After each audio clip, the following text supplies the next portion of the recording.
Every group has rules. Your school had rules. Your workplace has rules. Your friend group has unspoken rules. Break them, and something happens. People pull away. Doors close quietly. You are still physically present, but suddenly, you are on the outside. Now imagine that happening 100,000 years ago. No city to escape to. No new job to find. No fresh start somewhere else. Just the tribe. The forest. And suddenly, you are no longer welcome inside the circle. Did ancient tribes actually cast people out? And if they did, what happened to those people?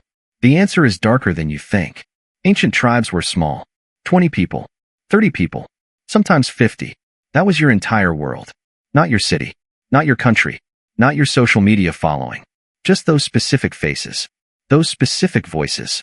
That specific fire you all gathered around every single night. These people fed you. Protected you. Fought beside you. Grieved with you. Kept you warm when winter arrived without warning. Your survival was completely tied to theirs. And theirs was completely tied to yours. Which means one thing was absolutely true. Every single person in that tribe had to contribute. Every person had to pull their weight. Because in a world with no backup plan, one weak link could endanger everyone. So what happened when someone became that weak link? Ancient tribes had no written laws. No courtrooms. No judges. No official punishments carved into stone. But they had rules. Unspoken rules. Deeply understood rules. Rules that everyone knew from childhood. Share food fairly. Protect the group. Do not steal from your own people. Do not betray the tribe to outsiders. Contribute to the hunt. Care for the children. Respect the elders. These were not suggestions. These were survival requirements. Breaking them did not just hurt one person. Breaking them threatened everyone. And ancient humans understood that completely. So when someone broke the rules, the tribe responded. Not immediately. Not dramatically. But quietly. Slowly. Deliberately. First came the warning. A cold silence where warmth used to be. Food shared slightly less generously. Eyes that stopped meeting yours around the fire. Ancient tribes communicated without words all the time. And every member understood exactly what that silence meant. Change. Or face something worse. Not everyone who struggled became an outcast. That is important to understand. A hunter who broke his leg was not abandoned. A mother recovering after a difficult birth was not pushed out. An elder who could no longer walk fast was not left behind immediately. The tribe understood weakness that came from misfortune. Because everyone faced misfortune eventually. But certain behaviors crossed a different line entirely. Someone who repeatedly stole food while others went hungry. Someone who abandoned the group during a predator attack to save only themselves. Someone who attacked another tribe member violently without reason. Someone who consistently took from the group while giving absolutely nothing back. These behaviors were not just selfish. They were dangerous. In a world where every meal was uncertain and every night carried real risk, a person who weakened the group from within was a genuine threat. More dangerous sometimes than the predator outside. And the tribe responded accordingly. Hollywood shows exile as dramatic. A formal moment. A speech. A ceremony. Everyone gathered watching as one person walks away forever.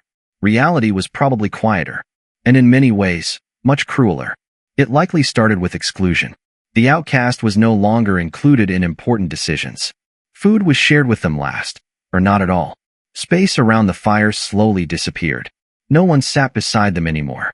No one spoke to them directly. They were present in the body, but invisible to everyone around them. For a social creature like a human being, that invisible treatment was devastating. Researchers today call this social death.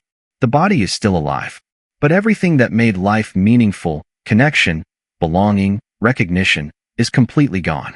And if the behavior continued, if the person refused to change, the tribe eventually moved on without them. Literally. Camp relocated. A new direction chosen. And the outcast simply was not told where the tribe was going. No dramatic goodbye. No final words. Just absence. Just waking up one morning and realizing everyone was gone. This is the part that is hardest to think about. Alone in the ancient world was not a lifestyle choice.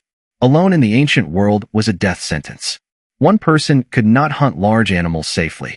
One person could not watch for predators while also sleeping.